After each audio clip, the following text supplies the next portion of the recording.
اسرائیل کا جو فتنہ اٹھنے والا تھا اس کی سرکوبی کے لیے پاکستان وجود میں آیا ہے، اور آج وہ مرحلہ آ گیا ہے تاریخ کا ایک عظیم موڑ۔ آپ دیکھیں گے کہ بڑی مشابہت پیدا ہو گئی ہے۔ ایک طرف بظاہر امریکہ کی مرضی کے خلاف اسرائیلی وزیر اعظم نتن یاہو وہ بڑا ایک غرور کا اور بڑے تکبر کا مظاہرہ کر رہا ہے، اور وہ پورا پیس پروسیس جس پر نہ معلوم کتنا وقت صرف ہوا تھا، کتنی محنتیں ہوئی تھی، کتنے راؤنڈز آف ٹاکس ہوئے تھے،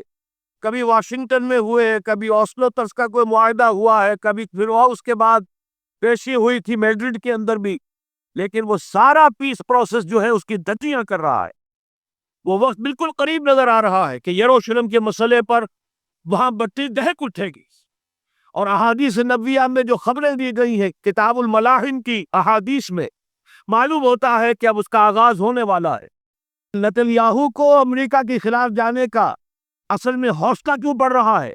اس لیے کہ اسے معلوم ہے کہ فرنگ کی رگیں جہاں پنجہ یہود میں ہے، چاہے کلنٹن ہو یا کلنٹن کا باپ ہو، یہودی لابی وہاں کی اتنی مضبوط ہے، کانگریس میں اور سینٹ میں ان کا اتنا اثر ہے کہ کوئی بھی وہاں شخص بڑے سے بڑا طاقتور اور بڑے سے بڑا اختیارات کا حامل اسرائیل کی مرضی کے خلاف نہیں جا سکتا۔ یہی معاملہ یہاں نظر آ رہا ہے۔ بظاہر تو ناراضگی کا اظہار ہوا ہے، لیکن یہ بات اب تو کھلتی چلی جا رہی ہے۔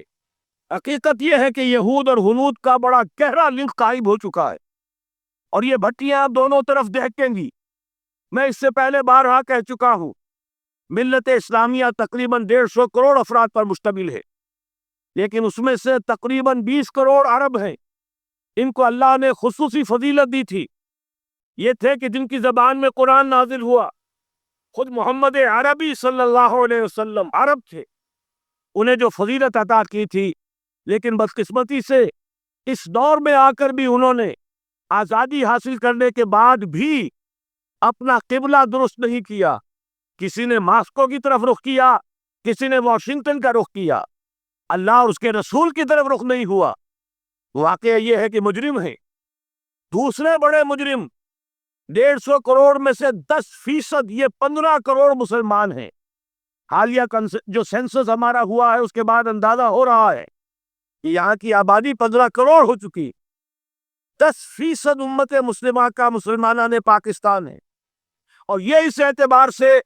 کہ اسلام کے نام پر ملک بنا کر نصف صدی گزار چکے، لیکن یہاں پر اسلام کا بول بالا نہیں ہوا، کتاب و سنت کی بالادستی کر اعلان نہیں ہوا، دستور میں ساری اسلامی دفعات موجود، لیکن اس کے ساتھ ہی ایسے خلا موجود، چور دروازے موجود کہ کوئی دفعہ بھی مؤثر نہیں ہے۔ یہ منافقت کا پلندہ لے کر ہم چل رہے ہیں اس دستور کو، اس دستور مملکت پاکستان۔ لہذا واقعہ یہ ہے کہ یہ بھٹی جو ہے اب ہماری آزمائش کے لیے آگ ابراہیم ہے، نمرود ہے، کیا کسی کو پھر کسی کا امتحان مقصود ہے؟ اس لیے میں نے وہ آیت بھی آپ کو سنائی، وَلَنَبْلُوَنَّكُمْ بِشَيْءٍ مِّنَ الْخَوْفِ وَالْجُوعِ۔ آج کی صورتحال پر غور کیجئے، کس درجے یہ الفاظ ہمارے جو ہیں وہ ثابت ہو رہے ہیں اور جس اپلائی ہو رہے ہیں۔ ایک خطرہ پیدا ہو چکا ہے۔ واقعہ یہ ہے کہ کوئی کرائسس ہو، کوئی خطرہ ہو، کوئی اندیشہ ہو تو قوم جاگ جایا کرتی، اور اس کے بعد حقیقت یہ ہے اگر ہم نے جرات کر لی، اور مجھے یقین ہے کہ ہو جائے گا، کچھ لیت و لال ہے، کچھ تاخیر ہے، حکومت کے کچھ اعلانات دو طرفہ سے بھی آ جاتے ہیں، لیکن مجھے یقین ہے یہ دھماکہ ہوگا، یہ مشیت اذنی ہے، یہ شدنی امر ہے، یہ ہوگا۔ اور اس کے بعد یقیناً اس آیت مبارکہ کا دوسرا لفظ ہم پر منطبق ہوگا، وَلَنَبْلُوَنَّكُمْ بِشَيْءٍ مِّنَ الْخَوْفِ وَالْجُوعِ۔ یہاں دوسرا لفظ بھوک کا لفظ ہے، ہم پر سختیاں آئیں گی یقیناً۔ الکفر ملت الواحدہ، پوری دنیا امریکہ کی زیر سرپرستی ہمارے خلاف کھڑی ہوگی، ہمارے اوپر پابندیاں لگیں گی، لیکن شاید ہمارے جذبہ ایمانی کو بیدار کرنے کے لیے اللہ تعالیٰ اسی کو ذریعہ بنا دے، اور پھر اس کے ذریعے سے پورے عالم اسلام میں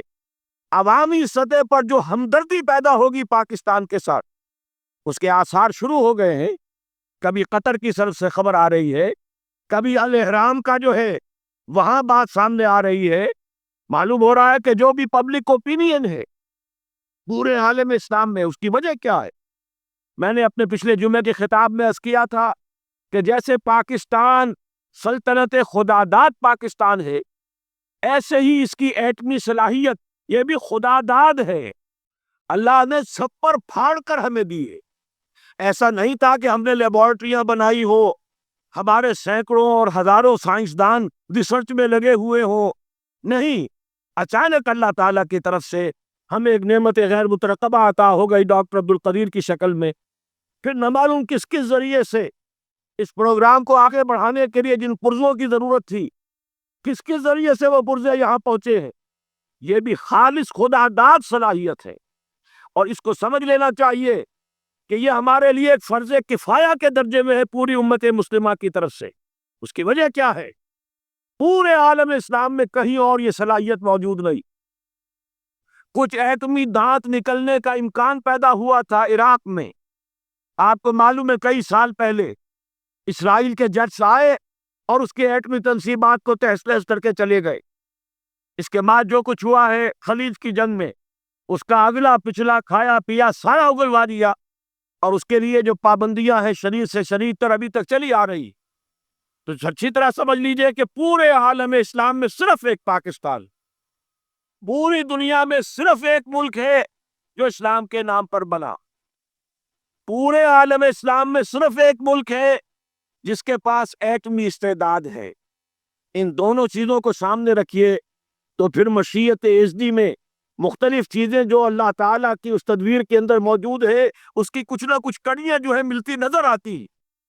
لہذا اگر یہ معاملہ ہو جاتا ہے تو یقیناً اگرچہ سختی آئے گی، وَلَنَبْلُوَنَّكُمْ بِشَيْءٍ مِّنَ الْخَوْفِ وَالْجُوعِ، لیکن ایک تو یہ کہ اس قوم کے اندر سے انشاءاللہ جذبہ ایمانی برآمد ہوگا، اس قوم کے اندر سے اثار و قربانی کے جذبات برآمد ہوں گے، پورے عالم اسلام کی اخلاقی سپورٹ اسے حاصل ہوگی۔ اور میں یہ سمجھتا ہوں کہ جیسے نوائے وقت نے بھی بہت اچھا کیا، کل یا پرسوں کے اپنے جو سر وقت پر وہ احادیث شائع کر دی ہے، جن میں سے دوسری حدیث بڑی معنی خیز ہے۔ حضور نے فرمایا اصابتان احرزہم اللہ من النار، دو لشکر ایسے ہیں کہ جن کو اللہ تعالیٰ نے جہنم کی آگ سے چھٹکارے کا پروانہ دے دیا، وہ لشکر جو ہے وہ جہنم کی آگ سے چھٹکارا پا گئے، احرزہم اللہ من النار۔ وہ دونوں لشکر کون سے ہوں گے؟ اصابت یغزو الہند، ایک وہ کہ جو ہندوستان پر حملہ آور ہوگا، اور دوسرا وہ جو حضرت مسیح علیہ السلام کے ساتھ جبکہ ان کا نزول ہوگا، اور اللہ تعالیٰ ایک مجدد، اس آخری دور کے مجدد کی حیثیت سے حضرت مہدی کو بھی ہمارے درمیان میں سے اٹھائے گا، اور پھر جو آخری فیصلہ کن جنگ ہوگی الملحمۃ العظمی، اس کے لیے یہاں سے فوجیں جائیں گی ان کی مدد کے لیے۔ اب ان دونوں فوجوں کو ایک حدیث میں جمع کرنے سے اندازہ کر لیجئے کہ اس کا مطلب کیا ہے۔ یہ علاقہ پاکستان اور اس سے ملحق افغانستان، یہ علاقہ ہے کہ جو اسلام کا گہوارہ پہلے بنے گا، یہاں سے فوجیں جائیں گی، اور دائیں بھی اور بائیں بھی، مشرق میں بھی اور مغرب میں بھی، اور یہیں سے انشاءاللہ تعالی اسلام کا جو عالمی غلبے کا جو وعدہ ہے اللہ کا، کی خبر دی ہے محمد رسول اللہ صلی اللہ علیہ وسلم نے، لا يبقى على الارض بیت وبر ولا مدر الا ادخلہ اللہ کلمۃ الاسلام، اس روئے ارضی پر کوئی گھر بچے گا نہ خیمہ بچے گا جس میں اللہ تعالیٰ کلمہ اسلام کو داخل نہ کر دے۔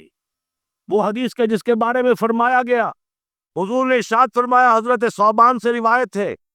کہ اللہ تعالیٰ نے میرے لیے ساری زمین کو سمیٹ دیا، ان اللہ زوالی الارض فرأیت مشارقہا و مغاربہا، میں نے اس زمین کے سارے مشرق دیکھ لیے، سارے مغرب دیکھ لیے، لیکن یہ جان لو ان امتی سیبلغ ملکہا ما ذرع لی منہا، میری امت کی حکومت ان تمام علاقوں پر قائم ہو کر رہے گی جو پوری زمین کو لپیٹ کر مجھے دکھا دیے گئے۔ یہ وعدہ پورا ہونا ہے، اور اس وعدے کا نقطہ آغاز یہی سرزمین، اور جیسا کہ